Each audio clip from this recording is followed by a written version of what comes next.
es tout ce qui compte.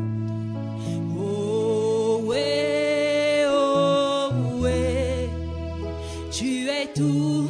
Oh ouais, oh ouais, oh ouais. Oh ouais,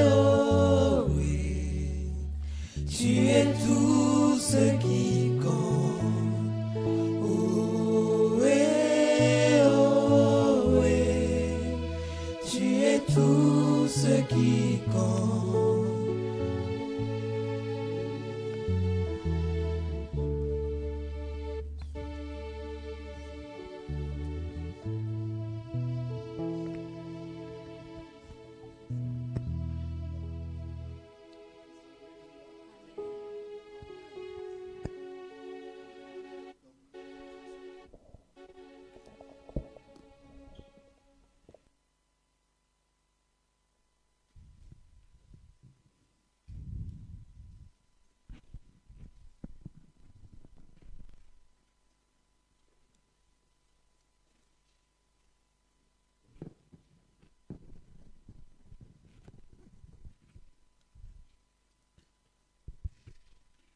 Alléluia.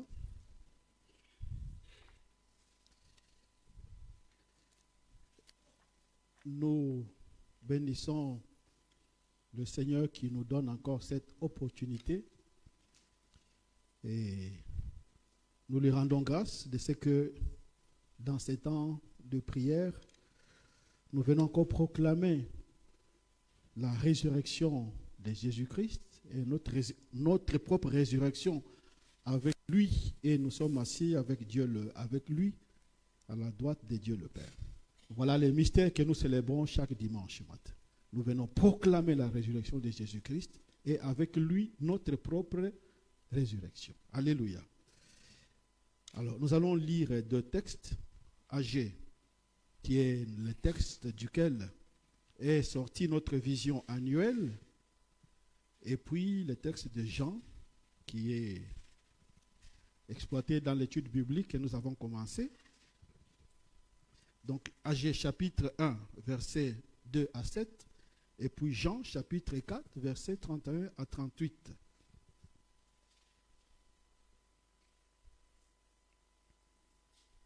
Donc, je lis pour nous le premier texte. Ainsi parle l'Éternel des armées. Ce peuple dit, le temps n'est pas venu, le temps de rebâtir la maison de l'Éternel. C'est pourquoi la parole de l'Éternel leur fut adressée par Agé, le prophète, en ces mots. Est-ce le temps pour vous d'habiter vos demeures lambrisées, quand cette maison est détruite? Ainsi parle maintenant l'Éternel des armées. Considérez attentivement vos voies. Vous semez beaucoup et vous recueillez peu.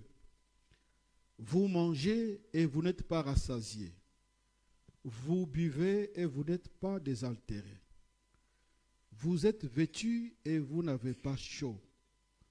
Le salaire de celui qui est en gage tombe dans un sac percé. Ainsi parle l'Éternel des armées. Considérez attentivement vos voies. Montez à la montagne, apportez du bois, bâtissez la maison. J'en aurai de la joie et je serai glorifié, dit l'Éternel. Jean chapitre 4, versets 31 à 38.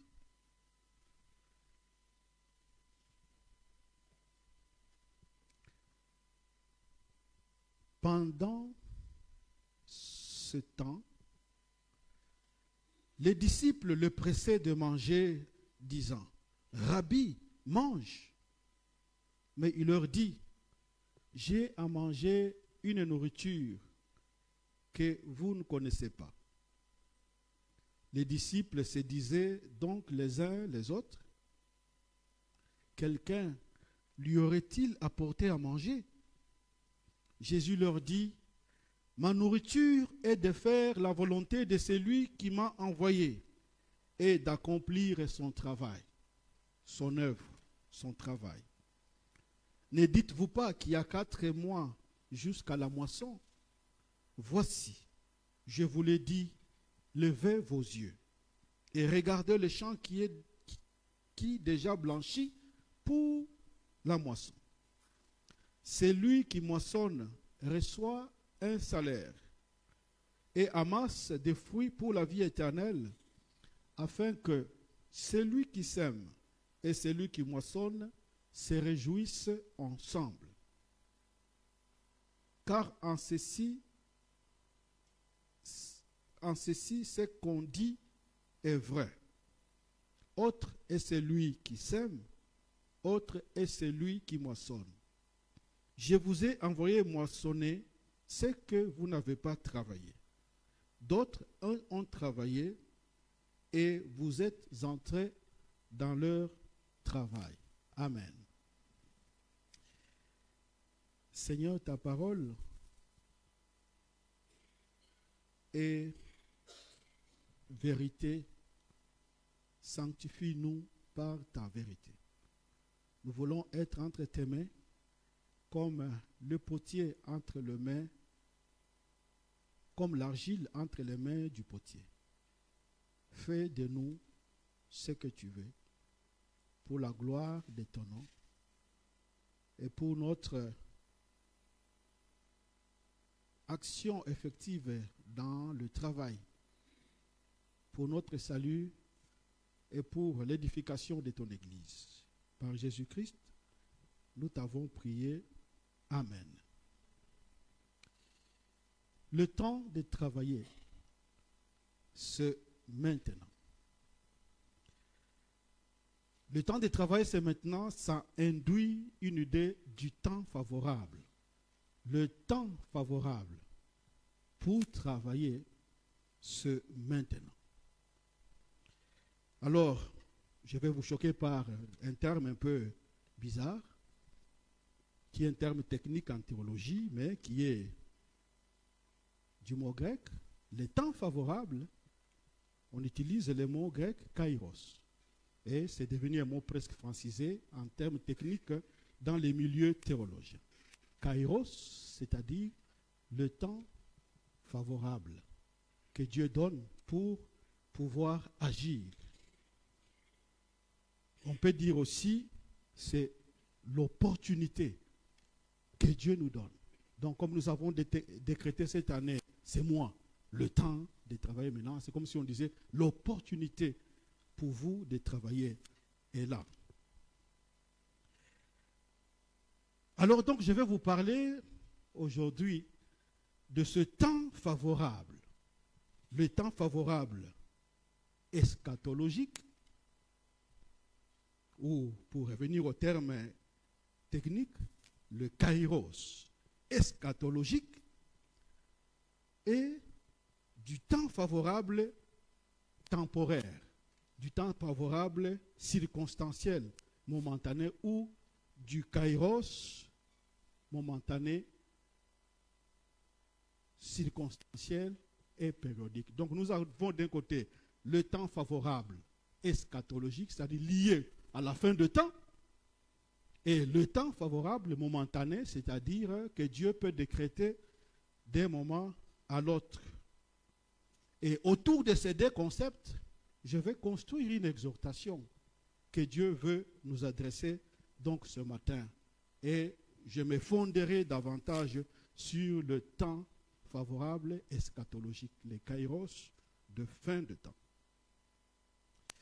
Bien évidemment, vous vous rendrez compte que les textes que nous venons de lire vont donc nous aider à illustrer cela, afin de nous permettre de savoir qu'est-ce que Dieu attend de toi et de moi ce matin. Alors nous avons eu donc deux textes, celui d'Agée et celui de Jean. Dans le texte d'Agée, c'est Dieu qui invite les contemporains du prophète Agé en leur disant, le temps de travailler est là. C'est maintenant qu'il faut travailler. Alors, nous pouvons nous les rappeler par ces mots. Ainsi parle l'Éternel des armées. Ce peuple dit, le temps n'est pas venu. Le temps de rebâtir la maison. Verset 7. Ainsi parle l'Éternel des armées. Considérez attentivement vos voies. Montez à la montagne. Apportez du bois. Bâtissez ma maison. J'en aurai de la joie et je serai glorifié, dit donc l'Éternel.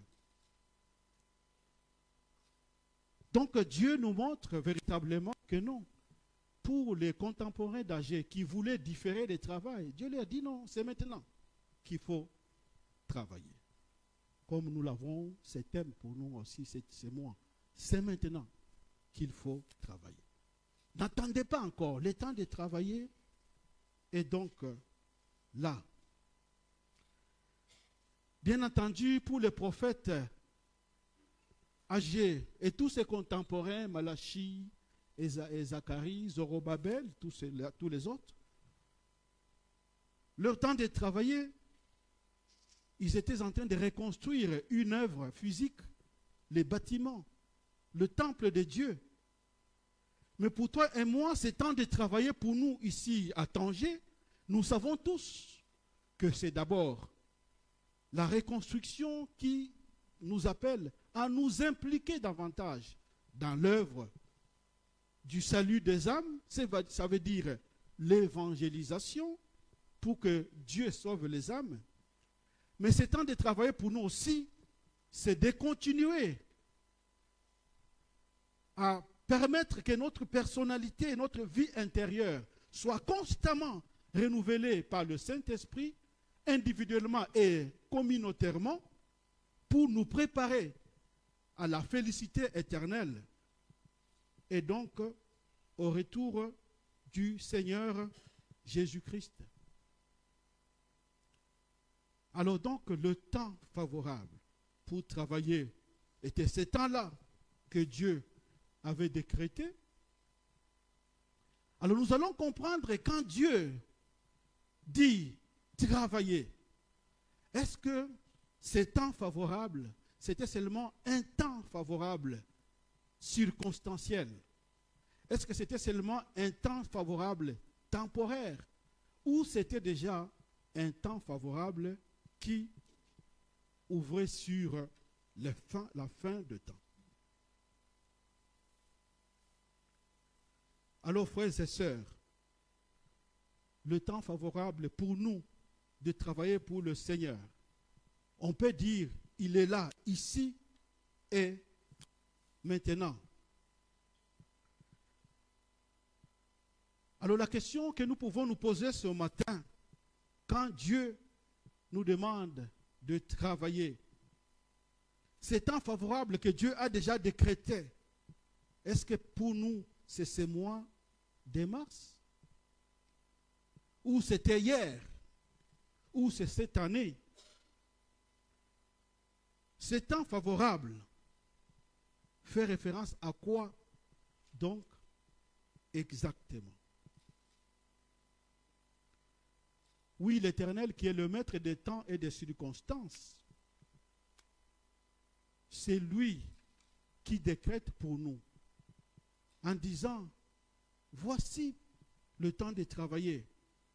Est-ce que les gens de Zorobabel pouvaient comprendre que le Dieu qui servait, c'était le Dieu que nous connaissons pas la profession des fois en disant qu'il est le maître de temps et des circonstances. Si Dieu décrète que le temps de travailler c'est maintenant, oui, nous devons avoir la foi. Nous devons saisir cette opportunité. L'opportunité de travailler, donc, ce maintenant.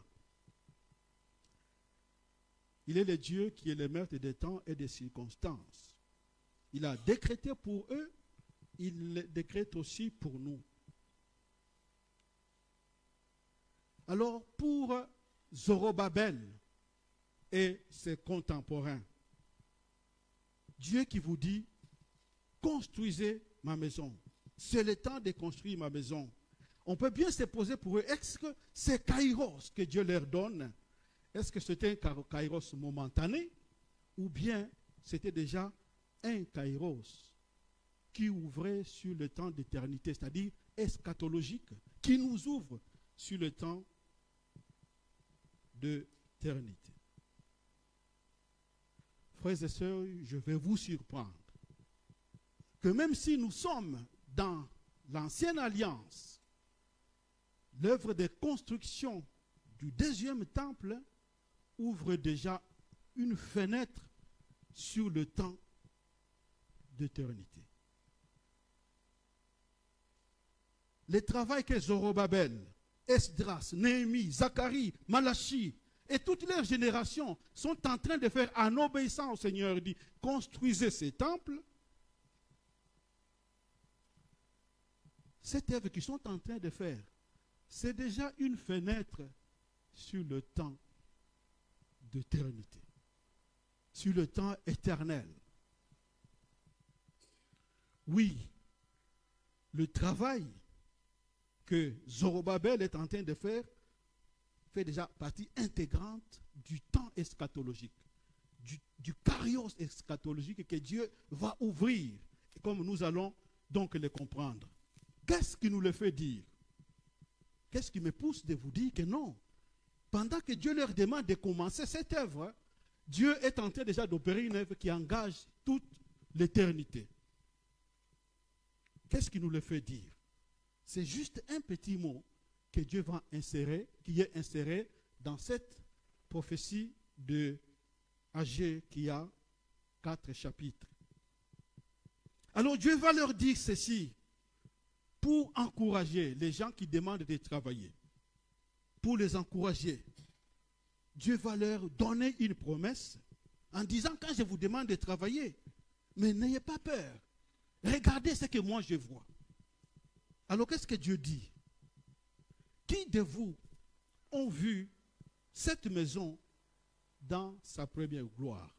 Qui a vu le temple qu'il était tenté de construire? Qui ont vu le premier temple? Alors, Dieu va dire, si vous comparez le temple que je vous demande de construire maintenant et le temple que Salomon avait construit,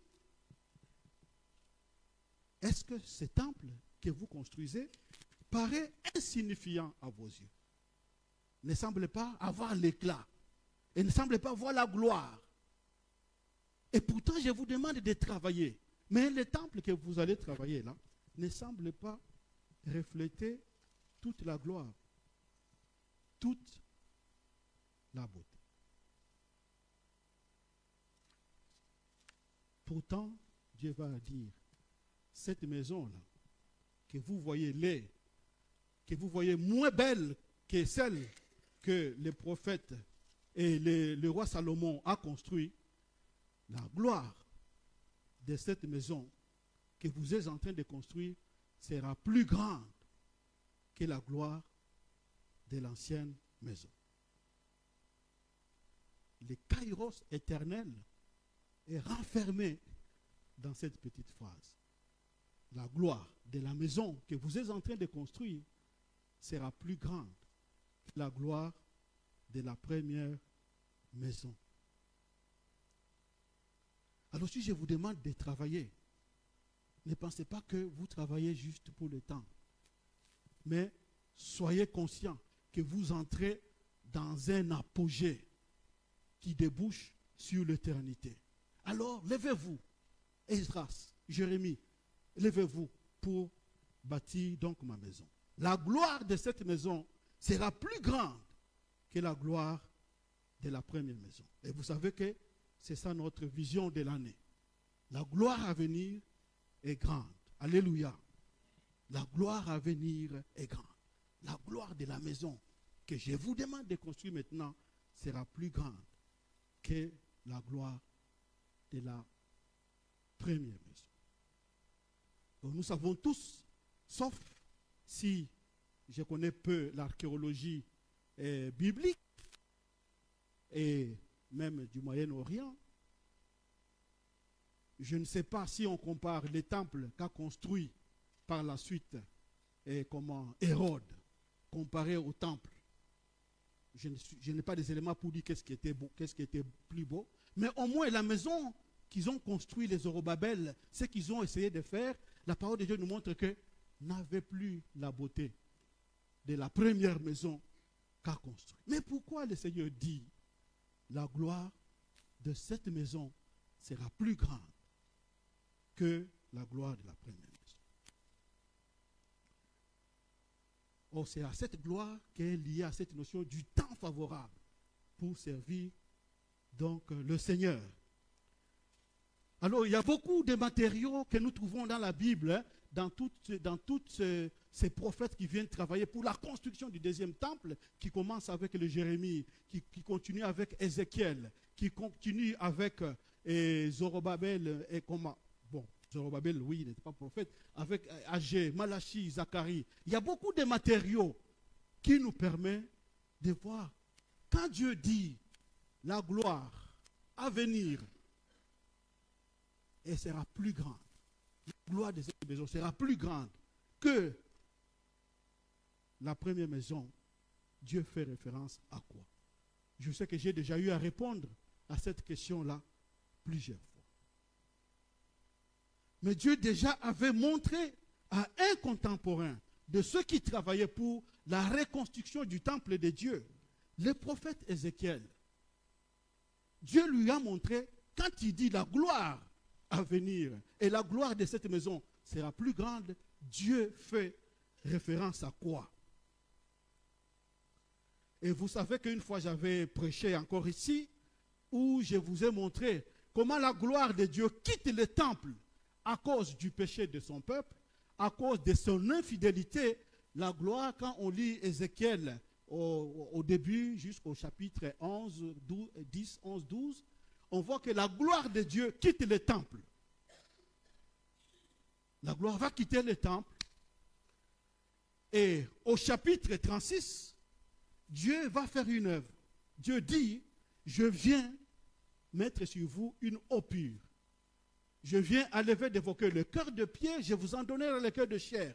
Et Dieu va dire, quand je fais ça, je le fais à cause de moi-même, à cause de l'honneur de mon nom. Je ne le fais pas à cause de vos qualités, à cause de vos qualités morales.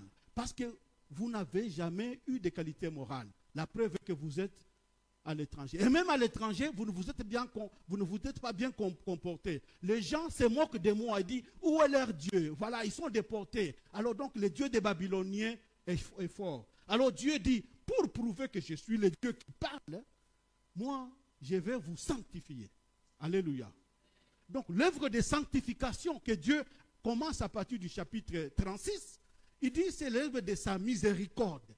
Il relève de sa pitié uniquement. Ça ne relève pas des qualités des humains. Alléluia. C'est l'œuvre de la grâce. Comme toi et moi, nous sommes dans le temps de la grâce. Qui ne tient pas compte de vos mérites.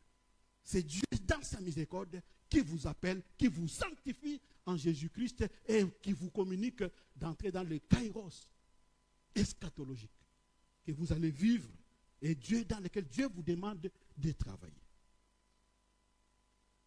Alors Dieu va montrer au chapitre 36, Dieu sanctifie son peuple. Et à partir du chapitre 44 et 40, quand Dieu a sanctifié le peuple, on voit la gloire de Dieu revenir dans le temple de Dieu. Alléluia. Alors c'est ce texte que j'ai plus aisément un extrait d'Ézéchiel 43. On voit la gloire de Dieu qui quitte au chapitre 10, 11, qui quitte. Et au chapitre 40, 44, Dieu va revenir dans le temple. Alors, je lis juste un extrait. Il me conduisit à la porte qui était de l'Orient, et voici, la gloire du Dieu d'Israël s'avançait de l'Orient. Et sa voix était pareille au bruit des grandes eaux. la terre remplissait sa gloire. La gloire de l'Éternel entra dans la maison, dans le temple par les portes qui étaient de l'Orient. Alors, l'Esprit m'enleva et me transforma dans les pavillons intérieurs. Voici, la gloire de l'Éternel resplendissait et remplissait toute la maison. Alléluia. Alléluia.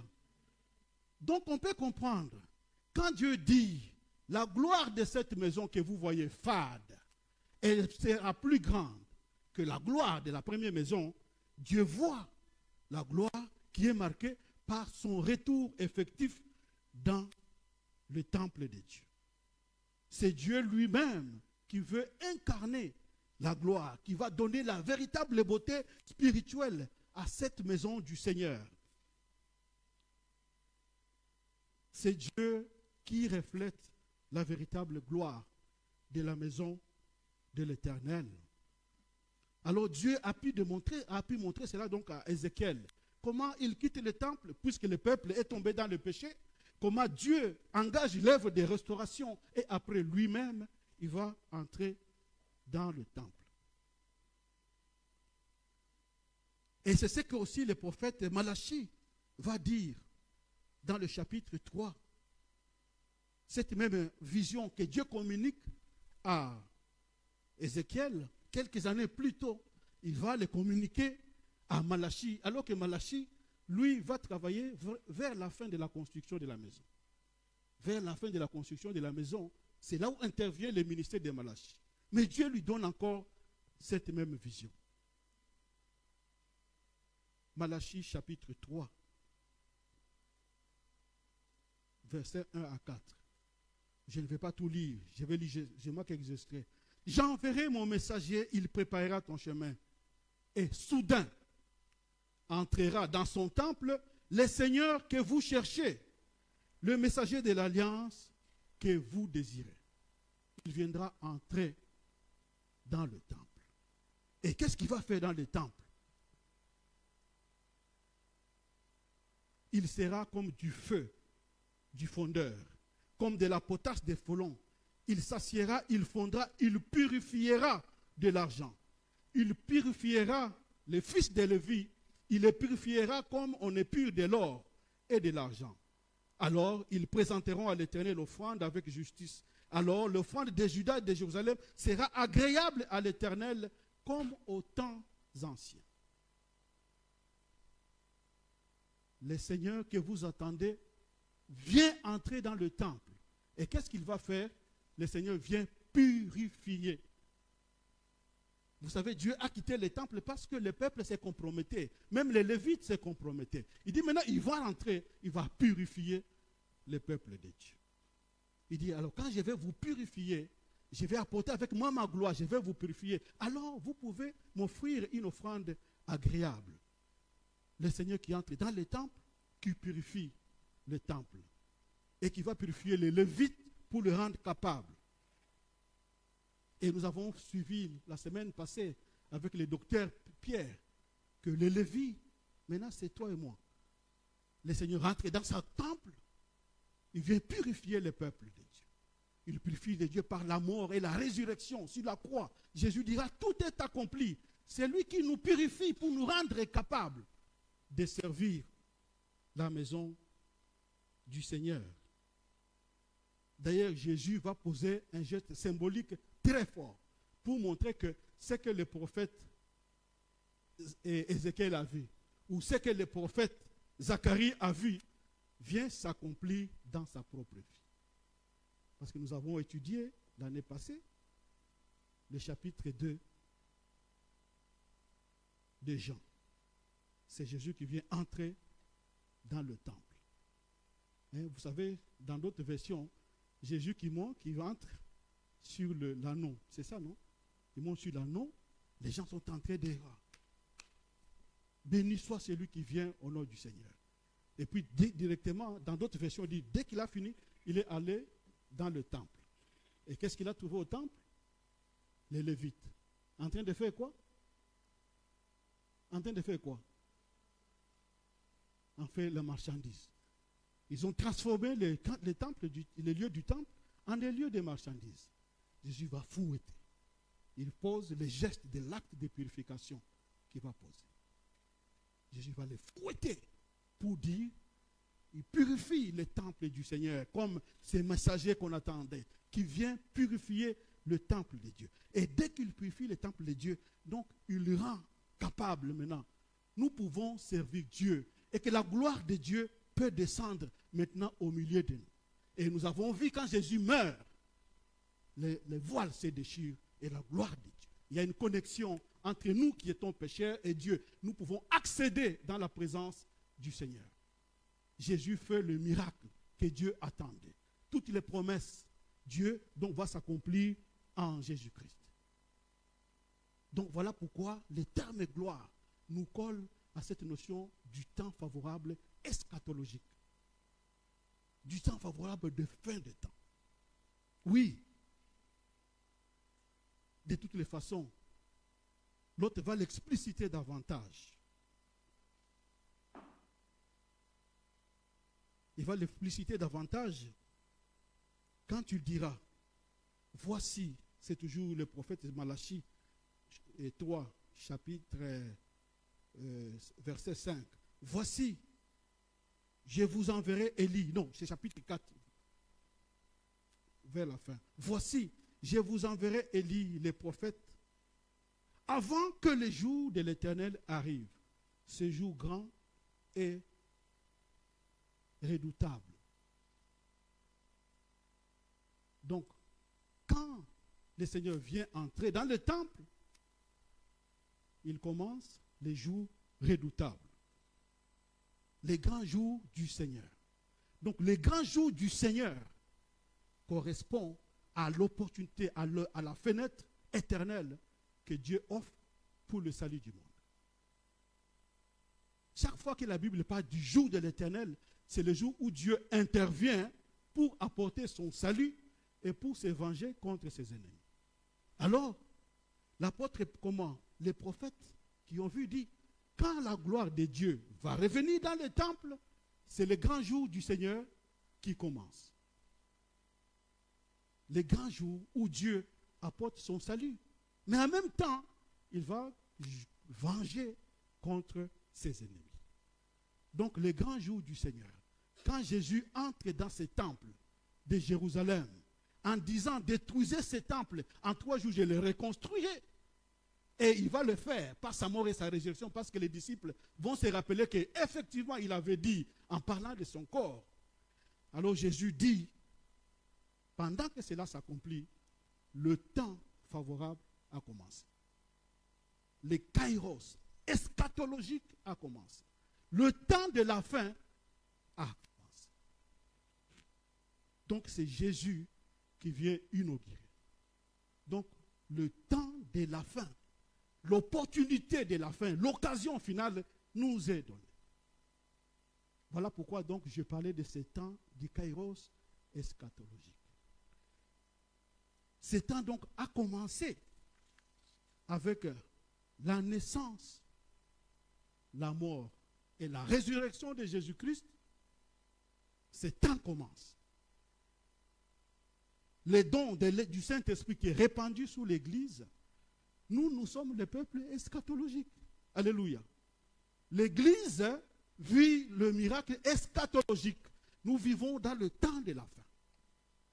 Et donc ce temps, ce kairos eschatologique reste favorable dès le premier arrivée de Jésus jusqu'à son deuxième seconde arrivée. Donc nous sommes dans l'opportunité. Donc on peut dire que le kairos éternel et eschatologique est là. Le temps de travailler donc c'est maintenant.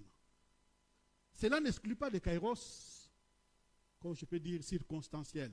Oui, Jésus qui a commencé, il a commencé. Son œuvre est là. Donc, tout le temps, nous sommes appelés à travailler.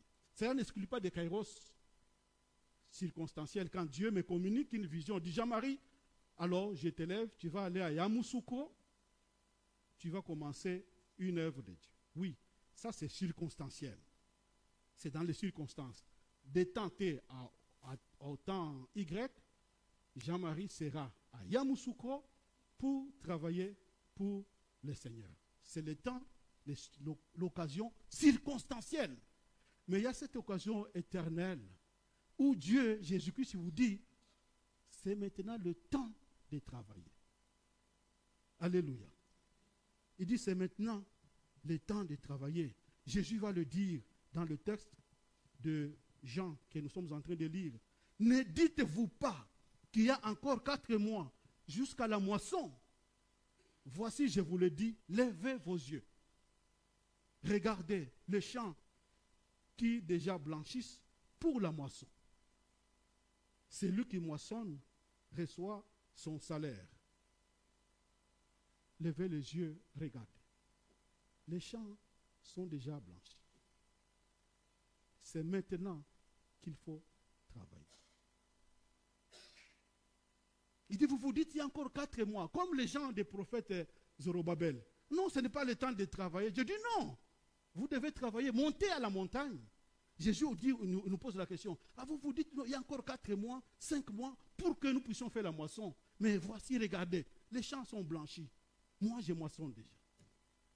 Et Jésus a moissonné ce jour-là parce que tout le village de Samarie s'est converti au Seigneur. Pour dire, frères et sœurs, si nous nous décrétons ces mois, c'est le temps de travailler. Non, le temps de travailler a déjà commencé quand Jésus-Christ est venu dans ces mois. Jusqu'à son retour, c'est le temps de travailler. Ce n'est pas seulement aujourd'hui. Ce n'est pas seulement cette année que nous avons décrété. Le temps de travail a commencé avec Jésus-Christ et va finir quand il va revenir. Donc nous devons travailler. Alléluia. Nous devons travailler en permanence. Nous devons travailler en permanence. Donc l'apôtre Paul avait une conscience aiguë de cette urgence. Que le temps est là, il n'a pas de fin. Jusqu'à ce que le Seigneur va revenir. Voilà pourquoi l'apôtre dit, nous devons racheter le temps. Oui, le temps il est là. C'est le kairos éternel.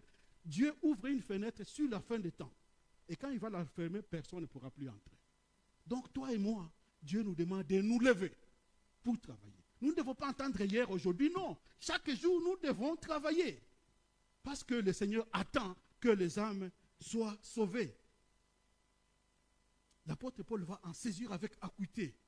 Il dit, prenez donc garde de vous conduire avec circonception, comme des gens insensés, mais comme des gens sages. Rachetez le temps, car les jours sont mauvais. C'est pourquoi ne soyez pas inconsidérés. Comprenez quelle est la volonté de votre Dieu. Jésus-Christ a posé déjà sa volonté. Nous l'avons vu.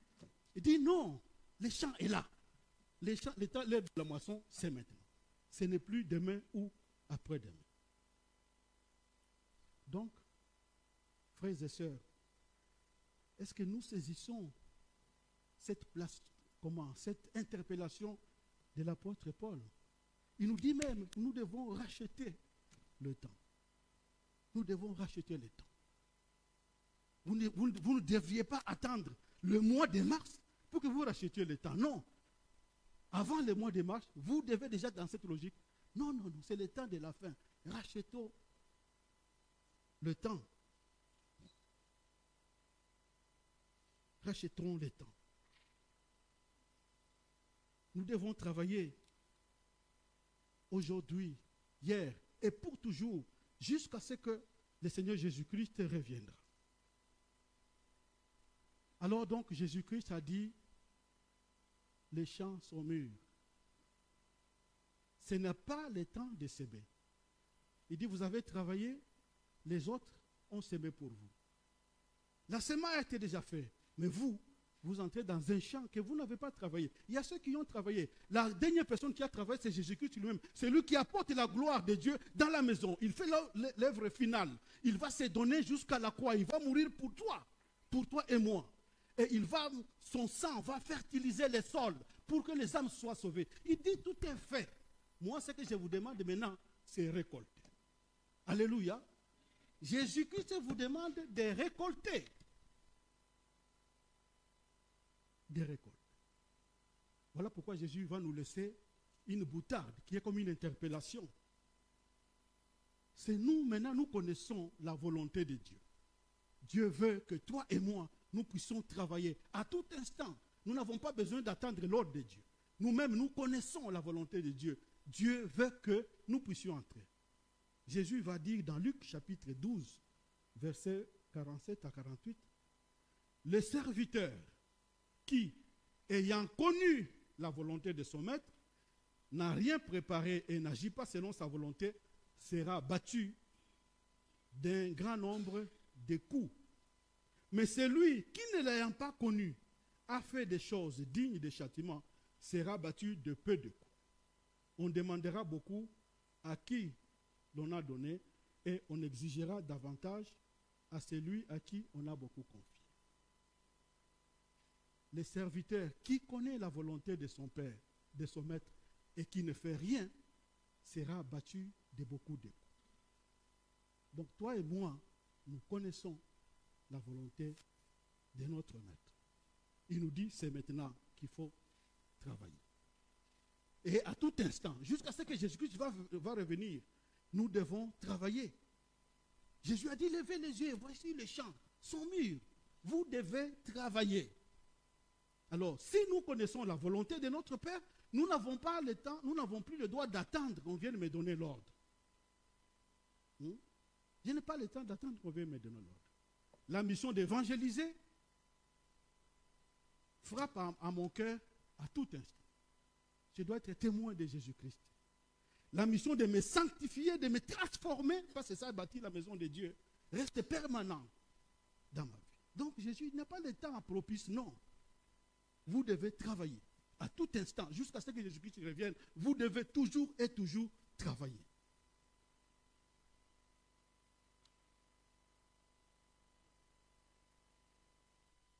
Oui.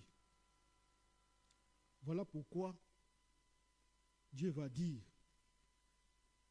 puisque dans 2 Corinthiens 6, puisque nous travaillons avec Dieu, nous vous exhortons à ne pas recevoir la grâce de Dieu en vain. Car Dieu dit au temps favorable. Les temps favorables, c'est qui ont commencé depuis le retour de Jésus et l'arrivée de Jésus. Au temps favorable, j'étais exaucé. Au jour du salut, j'étais secouru. C'est maintenant le temps favorable. C'est maintenant le temps favorable pour toi et moi. Qu'est-ce que le défi dit? Ne pas recevoir la grâce de Dieu en vain. Ne pas gaspiller la grâce du Seigneur. Dieu veut que nous puissions capitaliser cette grâce qu'il nous donne chaque jour, aussi longtemps que dure ce monde, après la résurrection et la mort de Jésus. Oui, Dieu veut que toi et moi, que toutes les grâces qu'il a mises sur notre vie, nous puissions les capitaliser, les mettre au service de son Église. Les mettre au service de l'Église pour sauver les âmes, pour nous faire grandir tous dans la foi. Je vous exhorte à ne pas recevoir en vain. Frères et sœurs, vous tous qui croyez en Jésus-Christ, vous avez la grâce de Dieu dans votre vie. Vous avez le potentiel que Dieu a déversé dans la vie de chacun de nous. Et puisque nous sommes dans les kairos, eschatologique, donc la dernière fenêtre que Dieu fait, Dieu dit, fructifiez ça. Rappelez-vous de la parabole du talent. Vous devez le mettre à profit pour que cela puisse produire des œuvres. Oui, imitons le Seigneur Jésus-Christ. Le Seigneur Jésus était tellement attaché par servir. Il comprenait les enjeux de l'opportunité du temps. Il a même manqué l'appétit. C'est ça, non? Nous le voyons dans l'étude biblique. Jésus a même manqué l'appétit. Pendant que les gens sont allés acheter la nourriture, il lui amène pour manger. Il ne veut même pas manger ça. Parce qu'il était en train de parler avec une fille pour la mener à accepter le Seigneur. Et Jésus va leur répondre, non, ma nourriture même, c'est travailler pour Dieu. Ma nourriture, c'est de faire la volonté de mon Père. C'est de travailler pour Dieu. Est-ce que nous sommes épris de la même façon, jusqu'à manquer l'appétit, parce que je dois servir le Seigneur? Est-ce que nous manquons l'appétit? Jésus-Christ a manqué l'appétit. Imitons aussi l'apôtre Paul. L'apôtre Paul, il était tellement impliqué dans l'œuvre du Seigneur. Il saisissait les enjeux des temps de la fin. Quand il écrit l'épître aux Thessaloniciens, où l'apôtre Pierre, quand il écrit le deuxième épître, il dit, le retour du Seigneur est imminent. Ils sont tellement épris de leur ministère. L'apôtre Paul dit, j'ai travaillé. Plus que quoi? Plus que tous. L'apôtre Paul dit, j'ai travaillé. L'apôtre Paul, dans son acharnement, il dit, j'ai travaillé plus que tous. J'ai travaillé plus que tous. Par la grâce de Dieu, je suis ce que je suis. Et sa grâce envers moi. Lui, il n'a pas dilapidé la grâce de Dieu. Lui, il a mis à profit la grâce de Dieu. Il dit, sa grâce envers moi n'a pas été vaine. Loin de là, j'ai travaillé plus que tous. Non pas moi, toutefois, mais la grâce de Dieu qui est avec moi. Vous aussi, vous avez la grâce de Dieu comme l'apôtre Paul. Peut-être même davantage. L'apôtre Paul dit, j'ai travaillé plus que tous. Est-ce que vous, les ouvriers qui allez être présentés aujourd'hui, nous allons vous accueillir dans votre service.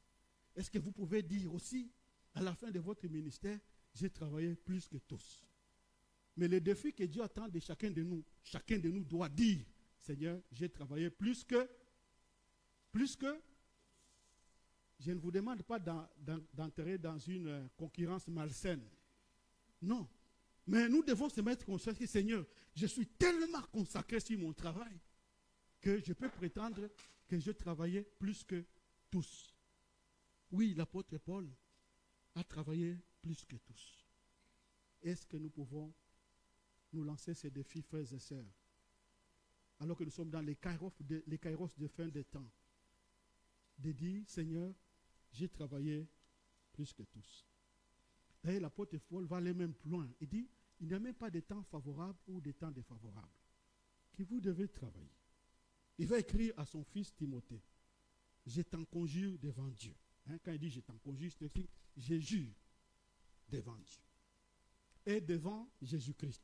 Et il rappelle le retour de Jésus. Celui qui doit juger les vivants et les morts. Et au nom de son apparition, prêche la parole de Dieu. Insiste en toute occasion, favorable ou non.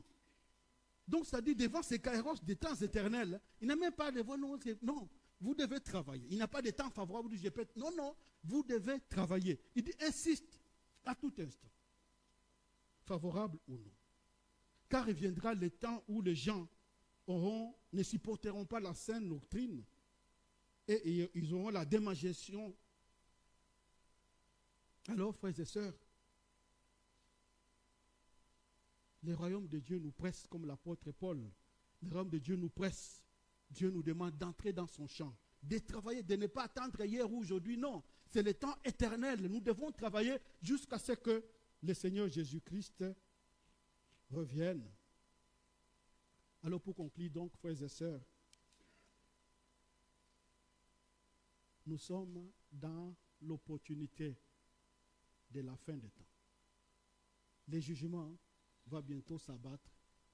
Alors Jésus dit, vous devez travailler. L'apôtre Paul dit, rachetons le temps. Ne pensons pas que nous sommes maîtres du temps. Le temps nous échappe. Alors, ne procrastinons pas spirituellement. La procrastination spirituelle. Non. L'équipe d'évangélisation. Je pense qu'à l'issue de cette prédication, tout de suite, vous allez vous réunir pour recommencer le travail. Si vous avez lâché un peu. Oui ou non?